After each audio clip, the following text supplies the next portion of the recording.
Hello, people. Another beautiful day. Yep. Hope your five senses work. Health and strength is good or excellent. What? What's up? What's up, Starfield fans? Look, the last video I did on this, the updates, it was big, 500 bug fixes. But this time, it's extensive. So, Starfield got another update, and yeah.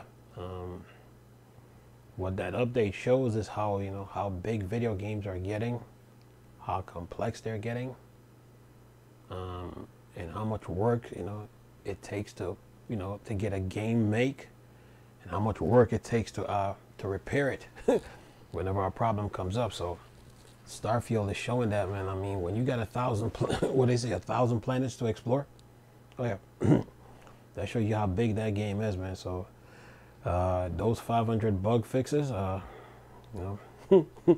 list is big.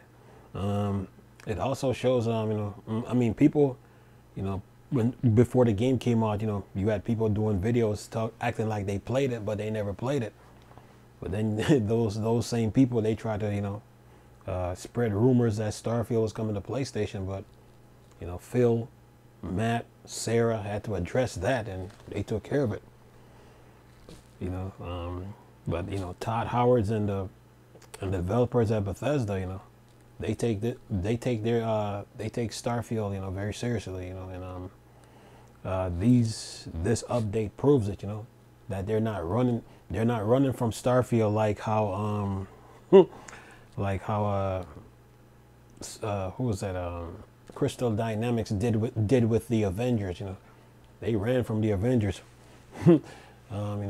Because if you look at the Avengers, the only problem with that game is it's not an open world game by open worlds.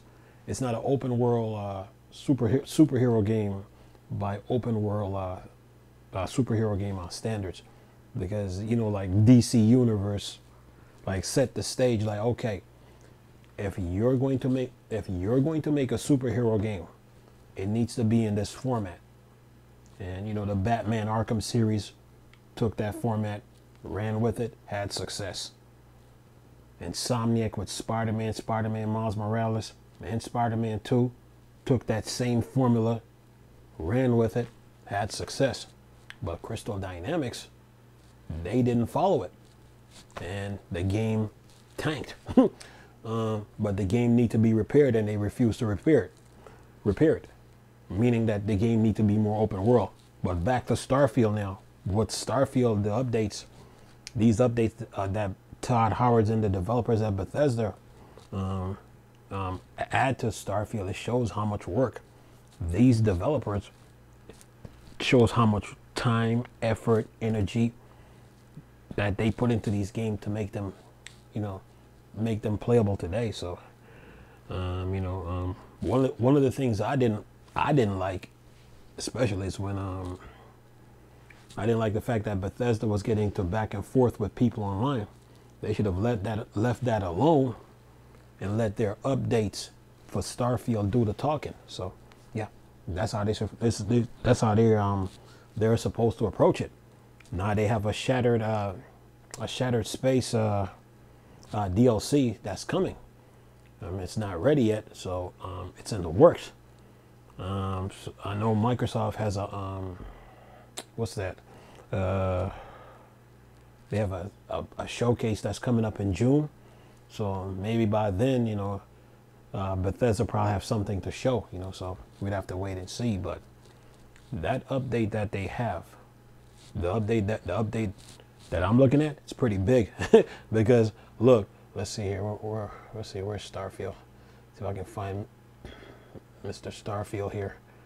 See if I can find it. It is pretty big. Let's see here. It's a big one. Let's see here. Uh-oh. Nope. Not you. Not you. It's pretty big, man. It's a big one. Let's see here. See if I can find it. Dun, dun, dun, dun, dun. Where are you at? Starfield.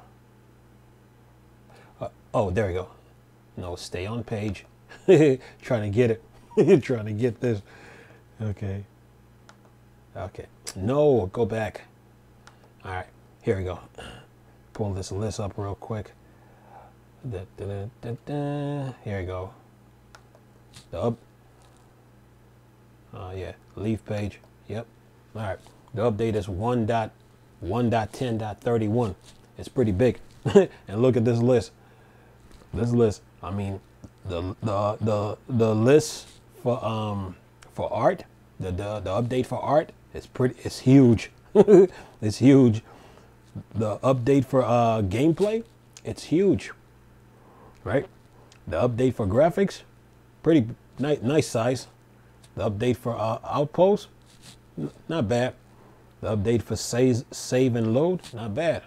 The update for ships and text and localization and user interface, not bad. But the two biggest ones will be gameplay and art.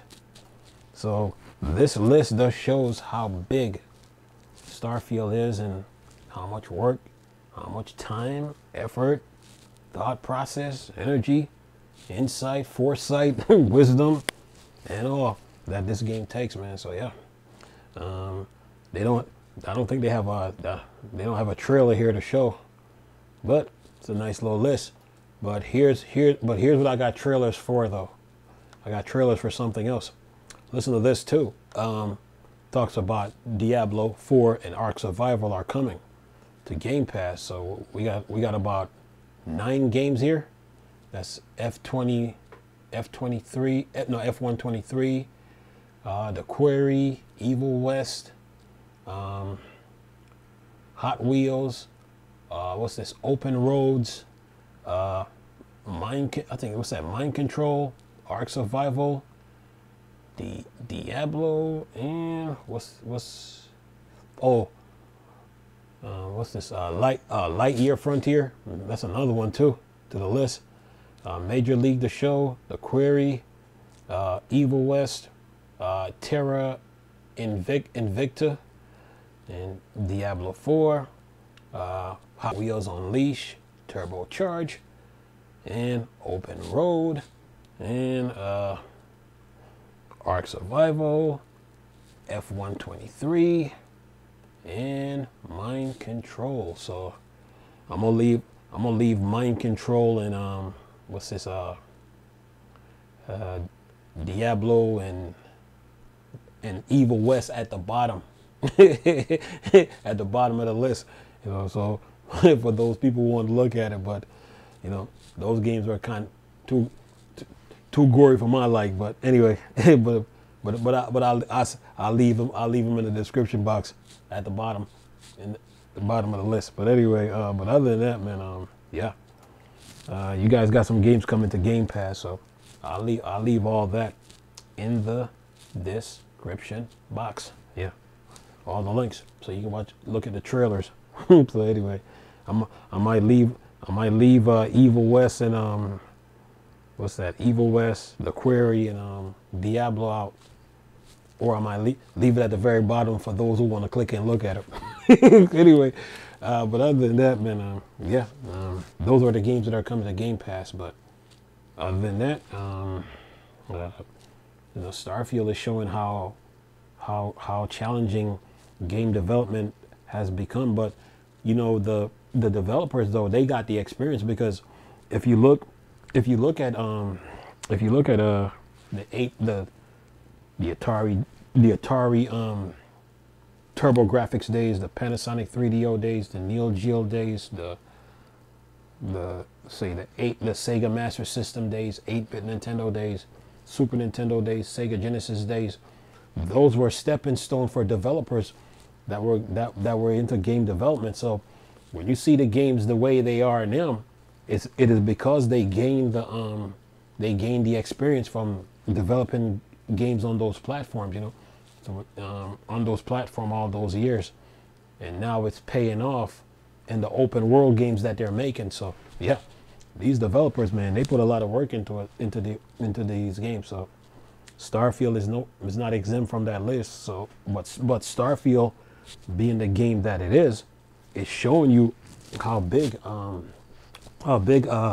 game development has become, you know. So yeah, these developers, man, they're working, man. And you know, I mean, every console generation they have to come up with some games, ready to play, and they're at it, man. So yeah, but other than that, man, the game industry moves on, man. I could have read the article, the two of them, but I just feel like sitting here talking about them for now. But I left some trailers in the description box for you guys to look at. But yeah, the two articles, they were short, by the way. They were short. I mean, actually, the one with Diablo, that was short.